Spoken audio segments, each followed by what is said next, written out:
Es viernes, ya empezó el fin de semana, son las 10 de la noche y es la hora de opinar.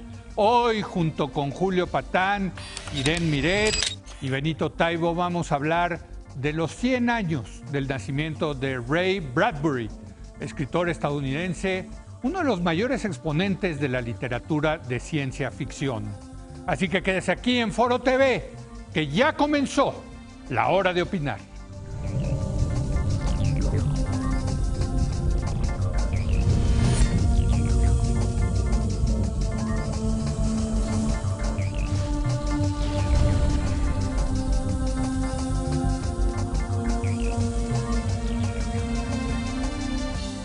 Muy buenas noches. Hace 100 años, el 22 de agosto de 1920, nació el escritor, novelista, poeta y guionista estadounidense Ray Bradbury, un referente de la literatura de ciencia ficción y de terror. Casi 2 décadas antes de que pisara el hombre la luna, Bradbury escribió su primera novela, su primera obra, Crónicas Marcianas, donde habla de viajes espaciales y el deseo del hombre de colonizar el planeta Marte. Con su visión futurista se adelantó a describir en Fahrenheit 451 un mundo controlado por la tecnología y los medios audiovisuales, donde los libros estaban prohibidos y debían de ser quemados. Gran crítico de las nuevas tecnologías, Raymond Douglas Bradbury fue un visionario que no podía concebir la dependencia que hoy tenemos a las redes sociales, las computadoras, tabletas y teléfonos inteligentes.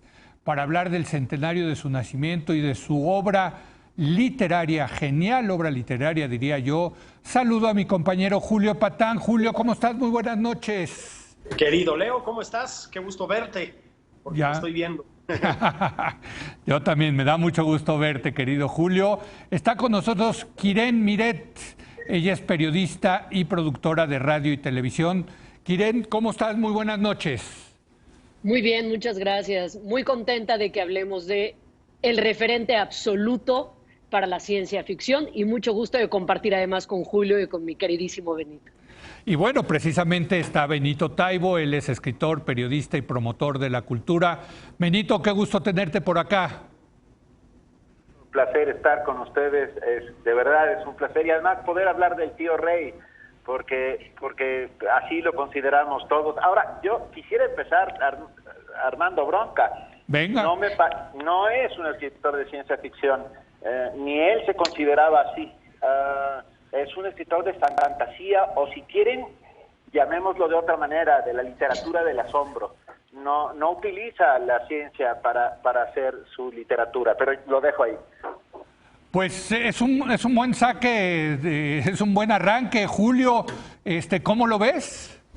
Sí, mira, no voy a contradecir a mi querido Benito esta vez. En el sentido más puro del término de ciencia ficción, no escribía Ray Bradbury ciencia ficción, o solo en momentos muy puntuales, tal vez.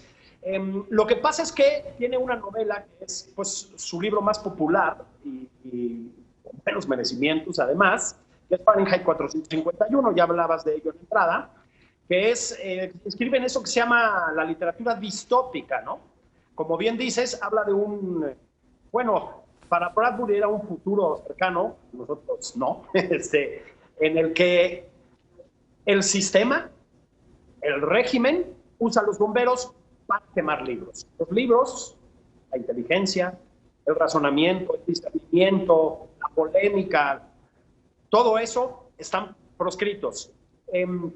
Viene Fahrenheit 451 a inscribirse, desde luego, en una muy fértil tradición, muy del siglo XX, que es la que incluye, entre otros muchos libros, por supuesto, a 1984 de Orwell, que está hecho más a la luz del stalinismo, diría yo, y por supuesto de Un Mundo Feliz, de Aldous Huxley, con sus devaneos con las drogas como vías para controlar nuestros cerebros, cosa que no siempre pensó Huxley, a propósito. Bueno, la releí hace poco, con motivo de los 100 años de Bradbury, uno le entra con miedito a estas cosas porque dices, hijo, esos autores que leí hace tanto, y si me los reencuentro y no eran lo mismo, sí eran, aguanta perfectamente Bradbury la relectura a edades adultas, incluso ya cuando estás rozando la tercera edad, como Benito y como yo. Aguanta perfectamente Bradbury, es un novelón. Fahrenheit 451, y ahorita nos seguimos con otros libros, ¿no? Desde luego, Kiren, precisamente yo también leí Fahrenheit 451 obligado por la escuela, no me acuerdo si en la secundaria o en la preparatoria, y fue de los pocos libros que me obligaron a leer y que me gustó, tengo que decir, porque luego nos obligaban a leer cada cosa que uno no tenía ni el criterio para juzgarlos en aquella edad, Kiren. Me gusta primero que hayan empezado echándome montón. La venganza, ya vendrá la venganza y será dulce. Venga. En efecto, Fahrenheit 451 es un referente absoluto. Creo que mucha gente entra a conocer a Bradbury a través de este libro, que es quizás uno de sus libros más emblemáticos. Es un libro del que después se hicieron no una versión cinematográfica, sino dos. Pero yo te diría que no es mi libro favorito de Bradbury, porque creo que hay tantísimo más que leer de él, pero me gustaría empezar para quienes no han tenido ese encuentro que una vez que tienes no puedes huir de él, con Bradbury, y empieza diciendo justamente este libro en esta nueva edición de Minotauro, era un placer quemar. ¿Qué preámbulo más poderoso que ese se les ocurre para arrancar con lo que será un novelón sin el que hoy no podemos entender, aunque ahora lo vamos a discutir, el mundo de la ciencia ficción y el mundo de la fantasía? Ciertamente Bradbury no se asumía a él mismo como un autor de ciencia ficción, pero yo difiero y estoy dispuesta a batirnos a muerte en esta, Benito. Pues empecemos el duelo, está buenísimo. Venga, Benito. Va mi espada en prenda, voy por ella. No. A ver, la ciencia ficción a partir de la lógica de Gernsback, que es el primero que hace el nombre de ella, habla sobre eso, sobre el asombro de la tecnología y cómo la tecnología es utilizando a la ficción para ello. A Bradbury le importa un pepino la tecnología, lo que le importa es hablar de pasiones humanas, y yo estoy convencido de ello, por eso insisto en la literatura del asombro. Yo creo que Fahrenheit es el gran alegato contra la censura, y particularmente es un alegato hacia el antimacartismo, pues, o sea, está escrita en ese tiempo y con esa lógica, y ha sido reconocido como tal. Yo insisto con la lógica de la literatura del asombro, y sin embargo, le doy un puntito a Kiren porque la quiero, porque en algún momento el propio Bradbury escribió algo que me parece muy bonito y que creo que vale la pena compartirlo, y en ese sentido a lo mejor se acerca a la ciencia ficción. En su prólogo a S for Space, Ray Bradbury dijo: Julio Verne fue mi padre, H.G. Wells mi tío sabio, Edgar Allan Poe era el primo con alas de murciélago que guardábamos en lo alto del desván. Flash Gordon y Buck Rogers fueron mis hermanos y amigos. Ahí tienen mi linaje, añadiendo por supuesto el hecho de que muy probablemente Mary Wollstonecraft Shelley, la autora de Frankenstein, era mi madre. Yo creo que es una de las biografías más bonitas de todos los tiempos, y es cierto, ahí hay autores que se acercaron a la ciencia ficción. Mary Shelley es la madre de la ciencia ficción y Verne el de la anticipación científica, pero insisto, le importaba un pepino, lo que quería era contar pasiones humanas, y a eso dedicó desde la poesía, porque además es de una prosa magnífica. Todos sus esfuerzos fueron a contar cómo estos seres desvalidos que somos nos enfrentamos al mundo. A ver, toma Ciertamente posición. lo hace Benito. A ver, Aquí, venga, acabo. Kiren, venga. A defender la muerte. Sí. No puedo estar más de acuerdo con Benito. Terminamos siempre coincidiendo, Benito, pero hace este ejercicio de enfrentarnos a dilemas morales constantemente, pero utiliza un mecanismo que es la tecnología. Bradbury no estaba realmente en contra del progreso tecnológico, contrario a lo que a veces se piensa o se dice, pero sí estaba en efecto muy preocupado por el hecho de que ese progreso nos pudiera privar de lo mejor que tenemos como seres humanos. Entonces nos confronta a este tema, a estos dilemas morales constantemente. Y hay un cuento imperdible. Yo les recomendaría entrar a Bradbury, no a través de Fahrenheit 451, sino a través del Hombre Ilustrado en esta preciosísima edición. Ah, qué bonito. Y hay un cuento, es una edición muy hermosa. Todos estos libros recién editados por Minotauro son una belleza y hay que tenerlos y atesorarlos. Pero hay uno de estos cuentos, quizás con el que yo más me identifico por su belleza, que se llama La Pradera, que está contenida justamente en este libro, y es el dilema moral al que se enfrentan unos padres cuyos hijos tienen un cuarto inteligente que recrea lo que los niños tienen en la cabeza. Y el cuarto termina, no los quiero spoilear, pero el cuarto termina haciendo unas cosas terroríficas porque estos padres están inmersos en un mundo de mucha ciencia y de mucha tecnología, de mucho progreso. A ver, Julio, toma una postura al respecto. Yo me estoy divirtiendo muchísimo de escucharlos. Voy ahora a darle la razón a mi querida Kiren. Mira, Ray Bradbury puede ser que no haya hecho una novela de ciencia ficción con Fahrenheit 451 o no en el sentido más estricto, pero lo que sí hizo fue cambiar para siempre la ciencia ficción. Ahora, como Kiren, creo que también como Benito, yo les diría, éntrenle por otros lados. Es un autor muy versátil que abarcó muchos ámbitos de eso que llamamos la literatura de género. El terror, por ejemplo, se acerca al terror también, a la fantasía, como bien dijeron ambos compañeros de mesa. Pero incluso más que eso, tiene una novela que ahora me puse a leer y que no había leído antes, que se llama El vino del estío, que es una novela, yo diría que esencialmente autobiográfica. Ahí la tienes, mira. Además, en las ediciones antiguas de Minotauro, caray. Ahorita voy a hablar un poquito de eso. Y que es una novela, digamos, que arraiga en la tradición más norteamericana de novela autobiográfica y de ámbito suburbano rural, por decirlo de alguna manera. Es básicamente su infancia. Una infancia feliz en medio de la naturaleza, con una familia aparentemente armónica, en la que al mismo tiempo se filtran, digamos, los terrores de lo cotidiano vistos por un niño. Es una novela extraordinaria, Leo, que acompaña, y ahí va, a un gran cuentista. No solo era un muy buen novelista, era súper buen cuentista. Hay un libro de Bradbury que se llama El País de Octubre, que a mí me gusta mucho, que tiene un cuento escalofriante sobre la posibilidad de que un bebé sea un asesino. No voy a hacer un spoiler, pero iba, digamos, dando esos bandazos, Brad.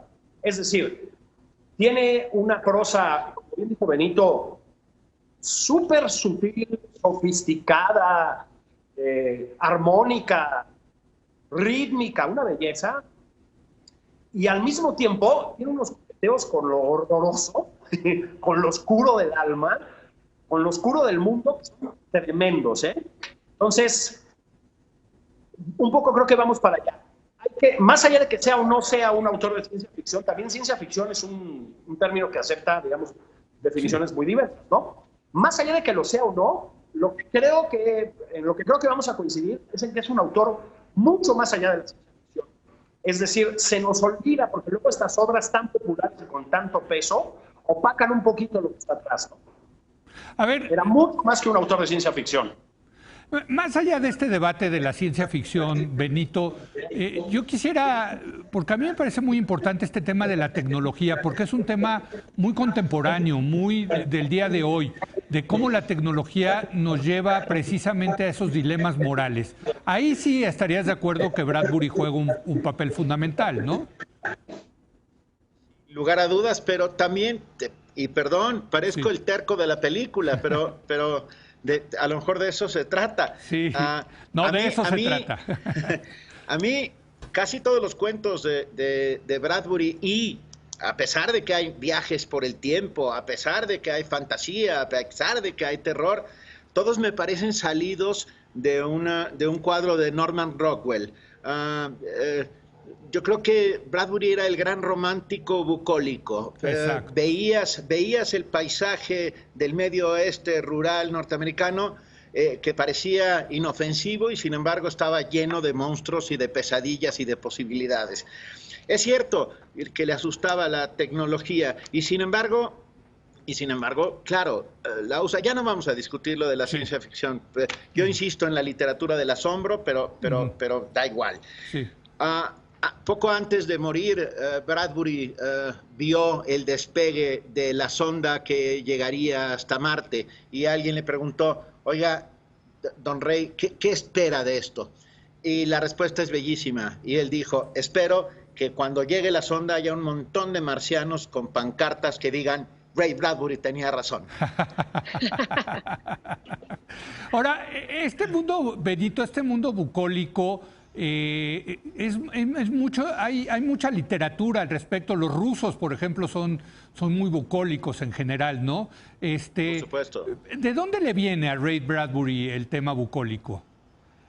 Yo creo que de su propia impronta y su entorno, Illinois, años 30, ¿saben cómo escribe su... Bueno, se muda a California, o sea, no estudia, no es un académico, no va a una universidad.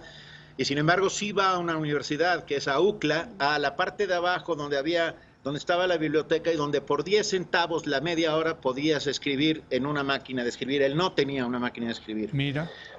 Ahí ahí escribe durante 9 días frenéticos lo que sería Crónicas Marcianas. Le costó $9 y la verdad es que es muy poco para lo que tenemos de él. A lo que voy es... Siguiendo la frase de Mark Twain de mi educación se vio interrumpida por mis años escolares, creo que le pasó lo mismo a Bradbury. Bradbury aprendió en las bibliotecas públicas, en las bibliotecas de amigos, en la literatura. Y yo creo que es un gran lector y por ser un gran lector es un gran escritor. No se puede ser un escritor sin antes ser un gran lector y Bradbury sin duda lo era. Ahora, este de Joquirén bucólico, sí está de alguna manera peleado con el tema tecnológico, ¿no? Pues mira, yo te diría que todo lo contrario. Ya que hablaba Julio de este libro, que es uno de mis favoritos, que es El vino del estío, que ya está cayéndose a pedazos, porque este es un libro que ha ido pasando de generación en generación en mi casa, es justamente yo diría que es uno de sus libros más bucólicos en un sentido, porque es un viaje al pasado por primera vez y no un viaje al futuro. Pero Bradbury, que tiene esta capacidad de incomodarnos de las maneras más sutiles o a veces nada sutiles, como La lluvia, que es un cuento también asombroso al que hago referencia siempre, creo que Bradbury ha conseguido ser bucólico sin estar peleado con la tecnología, que es una cosa muy asombrosa. Bradbury tuvo una escritura fina y maravillosamente descriptiva. En cada uno de sus relatos nos da una clase magistral de cómo hacerlo, pero creo que si algo destacaría es que justamente consigue transportarnos a este estado de ansiedad constante con unos relatos sutiles y aparentemente muy inofensivos, pero que en el fondo son de una violencia abrumadora. Julio. Sí, yo te decía, Leo, es también una tradición muy norteamericana, la de la novela rural, vamos a llamarle de alguna manera, ¿no? La novela autobiográfica rural. Eso es William Faulkner en cierto sentido, eso es el primer Truman Capote, eso es Carson McCullers, o sea, es muy gringo, y esto no es más que un elogio, este tipo de literatura. No sé hasta qué punto Bradbury, ahí sí no sé, haya sido influenciado por sus paisanos, ¿no? Y paisanas también, pero desde luego es muy norteamericano, muy norteamericano. Esto lo digo también porque recordemos, ¿no? No es solo, yo creo que es un autor que usó la literatura de género, o lo que parece literatura de género, el terror, el suspenso, la fantasía, la ciencia ficción, para acercarse a asuntos de eso que luego llamas la literatura mainstream, ¿sí? O sea, hay momentos que son casi de personajes dostoyevskianos en Bradbury, me explico, de unos conflictos éticos, un jaloneo hacia la violencia, ¿sabes? Muy impresionante. Yo creo, como Benito, que era un lector de muchas profundidades, pues, que sabía mucho de literatura. Lo que pasa es que tampoco le echaba por delante, ¿no? No era ese tipo de autor. no era así como de suplemento cultural noventero mexicano, ¿no? a ver quién daba más referencias. Pero es obvio que tiene un trasfondo lector Bradbury muy impresionante.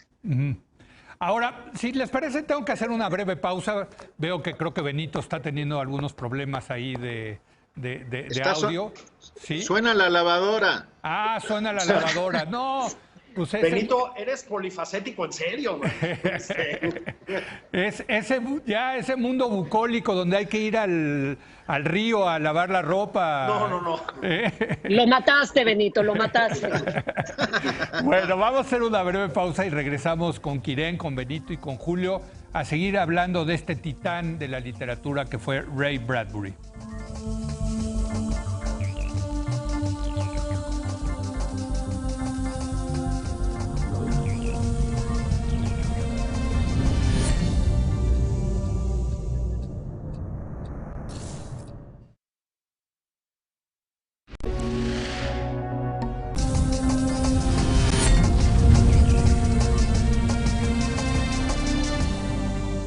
Regresamos con Julio Patán, Kiren Miret y Benito Taibo. Estamos hablando del escritor estadounidense Ray Bradbury, cuya obra ha influenciado, por cierto, muchas películas y series.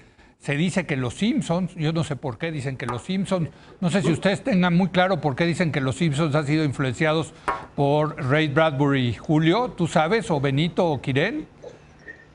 Bueno, son dos clásicos norteamericanos, ¿no? Y lo digo en serio. ¿Sí?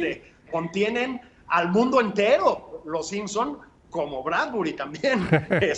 Pero así la relación directa, la verdad, no se me ocurre. Fíjate. No, digo, yo lo he escuchado y dije, bueno, pues les voy a preguntar a ellos a ver qué dicen, pero en fin, ¿no? Digo, por cierto, yo soy fan de los Simpsons, de los primeros Simpsons, porque ahora ya están muy chafitas. Pero bueno, vámonos a Ray Bradbury, Kiren. Alguien dijo en el segmento pasado, habló de distopía, de mundos distópicos.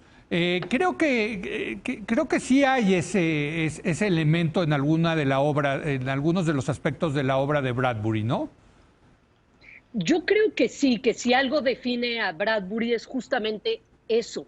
Bradbury fue un autor muy prolífico que escribió, ya lo decías, teatro, guiones de televisión, guiones de cine, cualquier cantidad de relatos de toda índole. Y hay uno del que yo no quisiera dejar de hablar, que quizás no es ni el más famoso, ni el mejor, mucho menos el más reconocido, pero Bradbury creció en un momento en Estados Unidos en el que el racismo era el común denominador.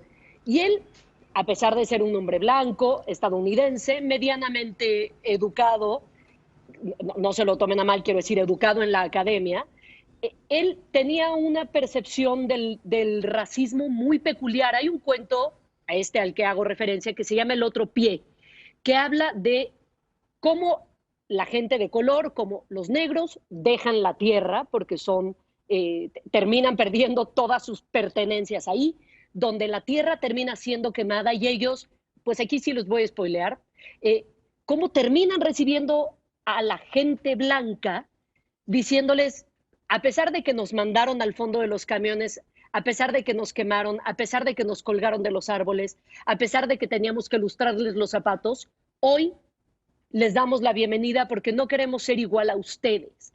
Entonces me parece que Bradbury ahí nos está dando una bofetada, como nos suele dar en cada uno de sus relatos, con sutileza y con un guante blanco que nos voltea la cabeza. Entonces me parece que eso es un ejercicio que hace Bradbury a un personaje humano, ya que hablábamos en algún momento de cómo él, sin ser un personaje de ciencia, sino más un personaje de fe, nos lleva a través de este relato tecnológico donde un hombre concretamente llega a reencontrarse con la raza negra, se enfrentan a este dilema moral, y esto es algo que identifica a Bradbury en muchos de sus relatos.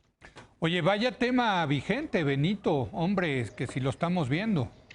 Sí, sin lugar a dudas, pero no solo en ese relato.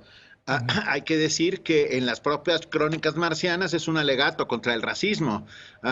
Los humanos que llegan hasta Marte tratan de una manera bueno, pues una raza finalmente, ¿no? Y los maltratan, o sea, vienen con los atavismos culturales de su tiempo y de su espacio y los traspolan.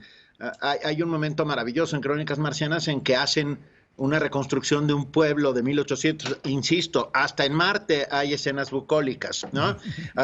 De un pequeño pueblo del Medio Oeste que la única diferencia es que la arena y todo lo de alrededor es rojo.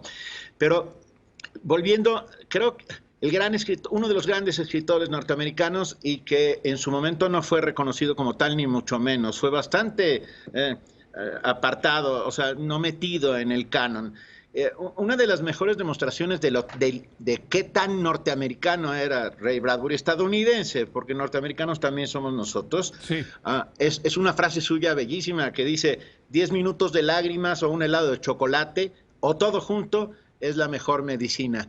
Y me lo imagino en una de esas fuentes de sodas dibujadas magistralmente por Norman Rockwell, llorando sobre su helado de chocolate, viendo cómo el mundo se está yendo al demonio.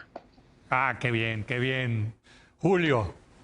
Fíjate, y en efecto, Crónicas Marcianas yo creo que es en una grandísima medida un libro, una imagen del racismo, por decirlo así, casi una metáfora del racismo. Y es otra cosa que fue Bradbury en gran medida. Es una exploración, él fue un explorador, digámoslo así. Por eso digo que luego tiene una cosa casi como de autor ruso, ¿no? Así como Dostoyevskiana, como de las fronteras de lo humano, por decirlo así, de los límites de la humanidad, de la definición de lo humano, que también es un poco eso, verte en el reflejo de lo que no es humano, digámoslo así, te ayuda a entender tus límites, ¿no? Crónicas Marcianas, que transcurren en los años 90 del siglo XX, tiene gracia, como otros libros de ciencia ficción, como lo que ahora conocemos como Blade Runner también, por ejemplo. Crónicas Marcianas es en una muy importante medida eso. Decíamos, le tocó la peste del macartismo a Bradbury, efectivamente. Sí. Y sí tenía la mano pesada el senador McCarthy, ¿eh? No, es decir, sí te caían encima. Sí, sí. Entonces, muchos autores optaron por la heroica, digámoslo así, por la resistencia frontal, por la denuncia, cosa que muy encomiable, ¿no? Por supuesto que sí. Lillian Hellman, ¿no? Pero otros optaron por los recursos que te da la literatura para hablar de cosas que a lo mejor te hubieran costado muy caras. Y yo creo que Bradbury, entre muchas otras cosas, fue eso, en efecto. Fahrenheit 451, pues es un spin-off del macartismo, casi podríamos decir. La quema de libros, ¿no? Las fuerzas del bien ocupadas en el peor mal que existe, que es la incineración de la inteligencia. Obviamente con una referencia más o menos clara al nazismo también, ¿no? O a la Inquisición. Pero oye, sí. Julio, pero eso también sigue muy vigente ahora con Trump, este discurso antielitista, este discurso antiacadémico, este discurso anticientífico, en fin, esas fuerzas del macartismo, que por cierto compartían abogados el senador McCarthy con el papá de Trump, ¿no? En fin, siguen ahí presentes, Julio.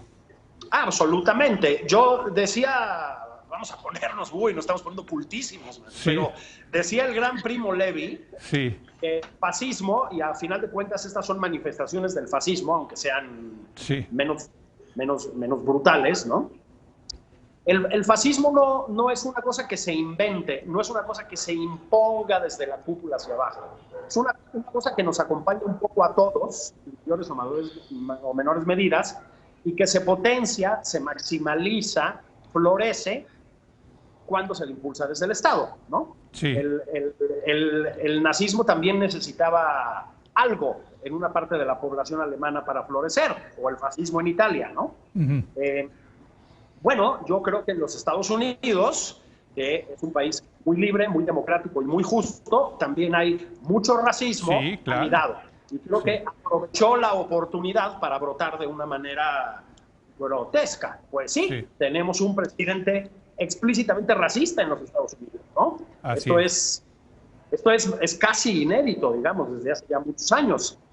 Entonces, yo creo que estas exploraciones a lo Bradbury también hablan, si lo quieres ver desde ahí, o sea, también tienen una lectura casi política, digamos, o casi de filosofía política, pues también nadan en esas aguas. Es decir, por eso digo, también nos explica muchas de nuestras tenebras, ¿no? De nuestras oscuridades. Quirén, está interesante esto, hombre.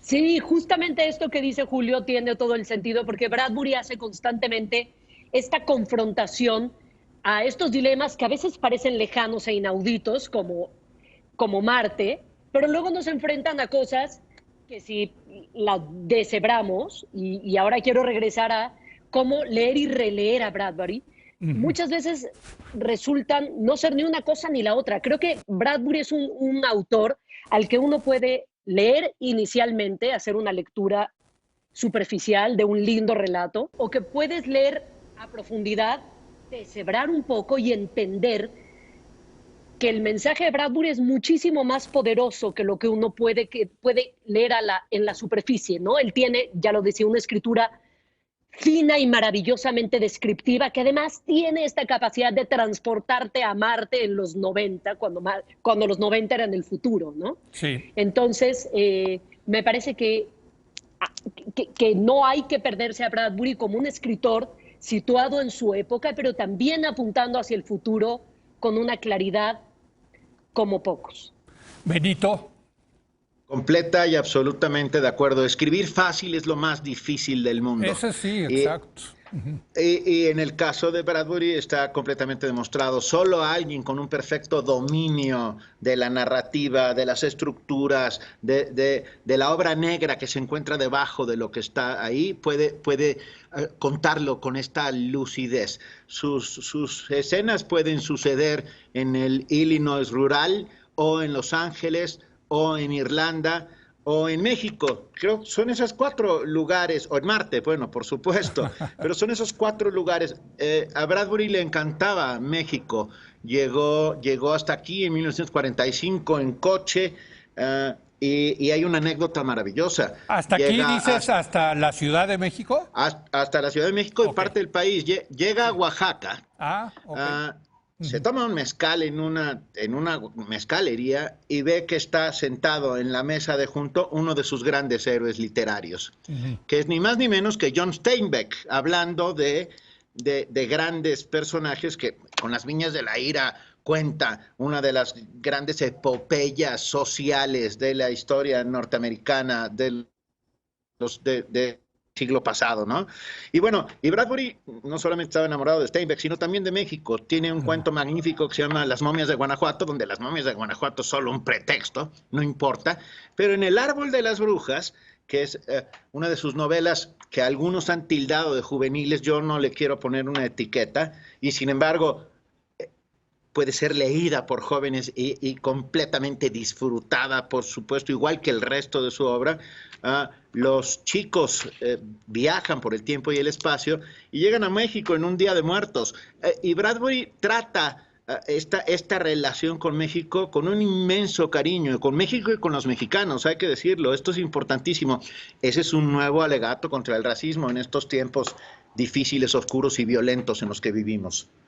Quirén, creo que ahí lo tienes, ¿no? Sí, venga. Tengo un cuento que está en el libro de las maquinarias de la alegría, que es un cuento muy bonito, en una edición muy bonita. Un cuento que se llama justamente El Día de Muertos, y les voy a leer solo un cachito, porque hay otro cachito de otra cosa que les quiero leer, y empieza. La mañana, el chiquillo Raimundo cruzó corriendo la avenida Madero. Corrió a través del temprano olor a incienso que salía de muchas iglesias y a través del olor a carbón de los 10,000 desayunos que se estaban cocinando. Se movía en pensamientos de muerte, porque Ciudad de México tenía el frío de unos pensamientos de muerte en la mañana. Había sombras de iglesias y siempre mujeres de negro, negro de luto, y el humo de las velas de la iglesia y de las hornallas de carbón le venían en un olor de muerte dulce a la nariz, mientras iba corriendo.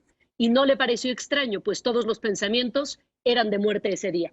Este no es justamente el cuento al que se refiere Benito, que ese es uno de los cuentos más aterradores que yo he leído. Bradbury tenía, entre una pluma prodigiosa, muchas otras cualidades, y es que era de un terrorismo psicológico espantoso. Podía transportarte al Museo de las momias de Guanajuato al que hemos ido seguramente todos Sí, claro, nosotros. claro. Y les prometo que después de leer ese cuento, la experiencia de entrar al Museo de las Momias de Guanajuato es otra. Porque lo que sucede en ese museo es algo que seguramente nos habrá pasado por la cabeza alguna vez, porque cuando te volteas supones que la momia se movió. Y en ese cuento se mueve todo. Bradbury era en efecto un amante de México, y yo no me puedo imaginar la obra de Bradbury sin haber pasado en México, porque México es un país de ciencia ficción y fantasía constante, inspiración absoluta para Bradbury. Sí. Oye, me han dado una muy buena idea de hacer un programa un día sobre el fenómeno de las momias de Guanajuato. No, Julio, o sea... Hombre. Pero hombre. bueno, más allá de eso, sigamos con Bradbury, Julio.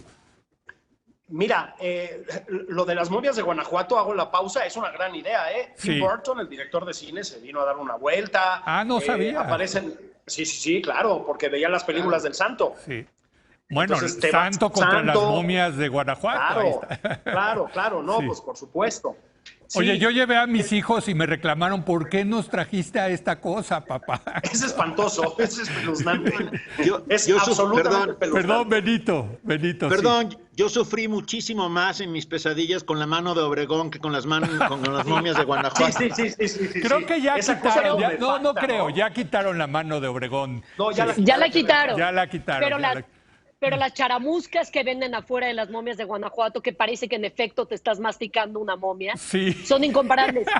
Y estas momias, a diferencia de otras momias históricas, tienen Sí. una cualidad deliciosa, por decir algo. Y es que estas son momias muy recientes. Sí. Hace no mucho tiempo, hace algunos pocos años, me tocó ir a grabar al Museo de las Momias de Guanajuato para un renombrado canal de televisión. Sí, Y lo que me pedían era encontrar al familiar de una momia. sí. Y entonces resulta que el director del museo tenía media momia porque su abuelo se había momificado solo la mitad. Entonces no conseguía el familiar de una momia, pero conseguía el familiar De media. momia. No, vamos a hacer ese programa, Julio, definitivamente. Sí, Pero bueno, sí, hay que hacerlo. regresamos Ahora, a Ray Bradbury. mira, Bradbury Claro, manejó, claro. decía, la literatura de género para acercarse a esos temas magistralmente. Pero, y aquí va voy a romper una lanza por la literatura de género. Tampoco ha sido el único, me parece importante hacer esta observación, incluso a veces para mal. Mira, un narrador de terror que también es, digamos, constante en los gustos de los lectores, que es Lovecraft, tiene todo este universo. A mí me gustó mucho leerlo en la adolescencia, hace mucho que no lo leo. Tiene todo este universo de monstruos, de dioses atroces, deformes, feos, ¿sabes? Bueno, he sabido, y parece que no es apócrifa la versión, que en gran medida alimentaba su fantasía terrorífica con su racismo inveterado. Se iba al puerto a ver la llegada de los inmigrantes pobres de todos los países que iban llegando a los Estados Unidos, y de esas imágenes, hazme tú el favor, ¿no? Se alimentó para crear una literatura pues única y en muchos sentidos prodigiosa también. Lo digo como un ejemplo del otro lado del espejo, digamos, ¿no? Del lado de las fuerzas del mal, si lo quieres ver así. Pero a lo que voy es el terror y la ciencia ficción, no digamos el género policíaco, con el que tuvo también sus devaneos Bradbury, han servido mucho para entender este mundo infame, digámoslo así. Sí. Por eso, digamos, el prejuicio elitista, creo que cada vez es menor, pero el prejuicio elitista de las castas literarias por la literatura de este tipo es absurdo, ¿no? Es absurdo porque Edgar Allan Poe, digamos, tuvo también acercamientos a todos estos mundos a través de sus cuentos de terror policíacos, bueno, su novela, e incluso de ciencia ficción, diría yo. Entonces, Bradbury, entre otras cosas, nos ayuda a recordar eso, ¿eh? Benito lo sabe muy bien. Benito juega mucho con la literatura en su literatura y creo que tiene una conciencia muy clara de esto que estoy diciendo. ¿Hay influencia de Bradbury en tu obra, Benito? Hay influencia en mi obra de todos los autores que he leído, pero sin duda Bradbury, hay que decir, y y me parece importantísimo que Bradbury también fue un gran poeta. Un gran poeta, y esto no ha sido reconocido del todo como debería ser, pues. Creo que es importantísima su poesía. Solamente tenía una enorme fascinación por las estrellas, y en este sentido Bradbury todo el tiempo está hablando de las estrellas. Y hay un final de un poema suyo que me parece bellísimo, que dice, las estrellas, oh Dios, muchas gracias, las estrellas, que me parece un final bellísimo para un poema.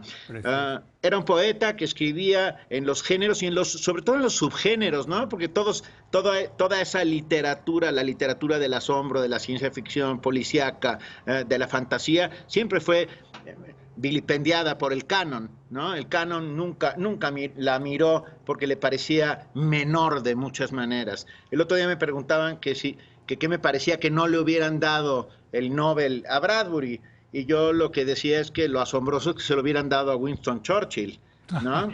Sí, el de literatura estamos hablando. Claro. Bueno, oigan, tengo que hacer una breve pausa en esta charla tan interesante. Yo estoy aprendiendo mucho con Julio Patán, con Quiren Miret y con Benito Taibo. Vamos a concluir esta charla sobre el escritor estadounidense Ray Bradbury en un momento más.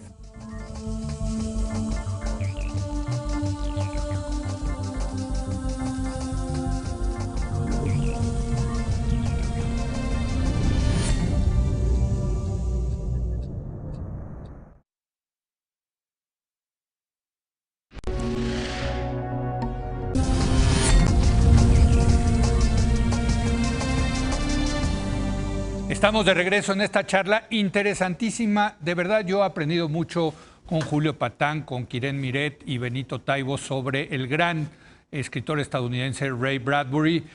Quiren, déjame preguntarte, más allá de la literatura, entiendo que se hicieron 2 producciones de Fahrenheit 401, de cinematográficas. ¿Cómo ha llegado, cómo ha viajado, digamos, la obra de Bradbury a otros formatos? Yo creo que ha viajado impecablemente bien, contra mi mejor opinión, porque sí, yo soy de aquellos personajes que se rehúsan a ver los libros en pantalla, sí, y supongo que también viceversa. Pero estas versiones fueron versiones muy bien adaptadas. Una se hizo en los 60 y la otra se hizo en 2018. Y esto es algo que platicábamos el fin de semana que se cumplió, el día que se cumplió el aniversario del nacimiento de Bradbury. El protagonista de 451 es un hombre negro. Y entonces me parece que eso es pues un gag de muy buen sentido del humor, en el sentido más correcto de la palabra, quiero decir, sí, porque poner a un protagonista negro hoy es como seguir siendo ese personaje retador, y es un pequeño homenaje a lo que Bradbury creía. Me gusta esto que dice Julio de Lovecraft cuando habla del terror, pero Bradbury, volviendo a la obra y a la esencia de Bradbury, era un personaje que nos tenía en el suspenso y en el terror constante, pero no de manera explícita. Bradbury era un personaje con un gran sentido del humor, un sentido del humor muy sutil. Fahrenheit 451, que tiene una premisa aterradora, que es la quema de los libros, la quema del conocimiento, pero también la quema de nuestra propia historia, de nuestro pasado, lo hace con una inteligencia absoluta y con un principio, otra vez, que te vuela la tapa de la cabeza. Hay un cuento que no es este libro de Fahrenheit, sino un libro que se llama La larga lluvia, que es una incesante tortura china, en el sentido, otra vez, extenso de la palabra, que son unos personajes que van caminando por la selva con una lluvia que no para. Y es su búsqueda por refugiarse, todo el cuento. Y te transporta a un lugar espantoso con algo tan sutil, tan inofensivo como la lluvia que no deja de caer. Creo, regresando a lo que decías, Leo, que Fahrenheit ha sobrevivido bien, y si esta es la forma en la que la gente que no conoce a Bradbury puede acercarse a él de manera inicial, chapeau. Bienvenidas las versiones cinematográficas, pero nada como haber leído este libro, sí, habérselo comido y haber y haberse podido hacer de él y entender lo aterrador que es pensar que alguien se puede permitir quemar todos los libros del mundo para tratar de protegernos quién sabe de qué. Más allá de las películas de Fahrenheit 451, ¿hay otros, digamos, contenidos audiovisuales de la obra de Bradbury? Benito, sí. No te escuchamos, Benito. A ver, estamos... Hay una... Sí, venga, Benito. Una adaptación del Árbol de las Brujas y algunos capítulos de series que en su momento fueron muy importantes y que hoy se están reponiendo, como Galería Nocturna. Sí, sí. Incluso, bueno, Bradbury Galería escribe... Nocturna, la famosa ¿Sí? Galería Nocturna. Sí, claro, claro, tienes razón. Y sí daba miedo, ¿eh? ¿Cómo no? Y Bradbury escribe el guión de Moby Dick, la película de John Huston. Ah, mira. Acaban odiándose profundamente y Bradbury escribe mucho tiempo después una demoledora alegato contra John Huston llamado Cazador Blanco, Corazón Negro. Fíjate, bueno, desde el título. Julio, ¿cómo ves esa transición de la literatura a otros formatos?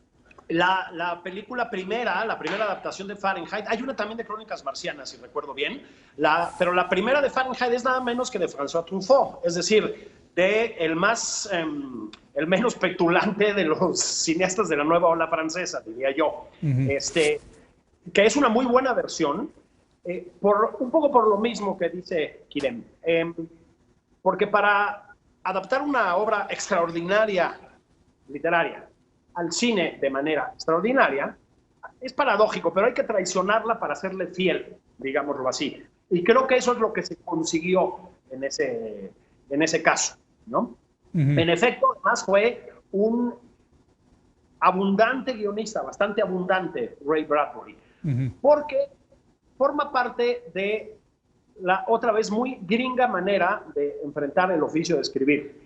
Esa profesionalización de la escritura es muy americana también. Sí, sí. Allí donde el Estado no entra, digamos, no estoy haciendo un juicio de valor, ¿no? Pero ahí donde el Estado no entra, pero donde hay unas industrias muy robustas, los escritores pues se multiplican y ensayan mucho la literatura sobre la marcha. Bradbury, yo terminaría diciendo esto, es parte de las ya no existentes generaciones de escritores americanos que empezaron publicando relatos breves en revistas de relatos breves. Había muchas revistas de género negro, de literatura negra, policíaca, de terror, de ciencia ficción, eróticas, de fantasía, que pues te pagaban una lanita por tus cuentos y ahí empezabas, ¿no? Y había una enorme industria en ese sentido y la hubo durante muchísimo tiempo en Estados Unidos, desde el siglo XIX. Bueno, ahí empezó Truman Capote, pues, es decir, es muy importante. Bradbury todavía alcanzó a formarse ahí. Entonces, escribir en el cine y publicar en revistas, en fin, y ganarte la vida como mejor pudieras escribiendo, era una cosa que permitía aquel Estados Unidos. Y Bradbury lo aprovechó, bueno, excepcionalmente, ¿no? Bueno, me quedan 3 minutos, tenemos que ir concluyendo. Quirén, ¿cómo concluimos esta charla? Mira, Leo, yo solo enfatizaría esto que decía Bradbury de sí mismo, y es que él en sus obras, o lo decía de otra manera, en mis obras no he tratado de hacer predicciones acerca del futuro, sino avisos. Y creo que esto define la obra de Bradbury a la perfección, y a pesar de haber hecho avisos, hizo algunas predicciones, y me gustaría despedirme con un cachito de un cuento muy hermoso que se llama La última noche del mundo, también condensada en este libro, El hombre ilustrado. ¿Qué harías si supieras que esta es la última noche del mundo? ¿Qué haría? ¿Lo dices en serio? Sí, en serio. No sé, no lo he pensado. Entonces, esto me parece que es otra vez el remate magistral del Bradbury que me gusta, de un Bradbury muy prolífico que ha escrito y ahora podemos tener acceso a esta obra. Bradbury es un imperdible y el mismo sábado hablaba de algo que para mí es invaluable. Me preguntaban que por qué hay que leer a Bradbury. Yo les diría, no se me ocurre una sola razón por la que no deberíamos leer a Bradbury. Bueno, un último comentario, Benito. Yo diría un poco lo que decía el propio Bradbury, no de por qué leerlo, sino de por qué vivir. Hay que inyectarse cada día de fantasía para no morir de realidad. Bradbury es el gran jefe de la literatura del asombro y finalmente siempre nos deja un cachito de esperanza. A pesar de la plaga, del apocalipsis, de la radiactividad, de todo, lo único que esperamos es levantarnos por la mañana, llegar hasta la mesa del antecomedor y encontrar un vaso de leche y una manzana. Híjole, pues qué buen programa, ¿qué les puedo decir? Yo he aprendido muchísimo, me he divertido, ha habido polémica, en fin, y me voy con la idea de hacer un programa sobre las momias de Guanajuato. Quirén, ya te estaremos invitando, igual Benito, ojalá nos puedan acompañar. Gracias, Quirén Miret. Muchas gracias, Leo. Un abrazo, Julio, Benito. Les mando besos en este encierro. Gracias a Quirén Miret. Gracias a Benito Taibo. Gracias, Benito. Un enorme abrazo a todos. Es un verdadero placer vernos en esta nueva realidad que yo sé que no es virtual porque están ahí. Querido Julio, la idea del programa sobre Bradbury fue tuya y ha sido un exitazo. Te agradezco muchísimo y nos vemos, brother, la semana que entra. Gracias. Gracias a Julio Patán. Y bueno, gracias a usted por habernos acompañado. Yo lo espero el lunes en punto de las 10 de la noche cuando otra vez sea la hora de opinar. Aquí nos vemos.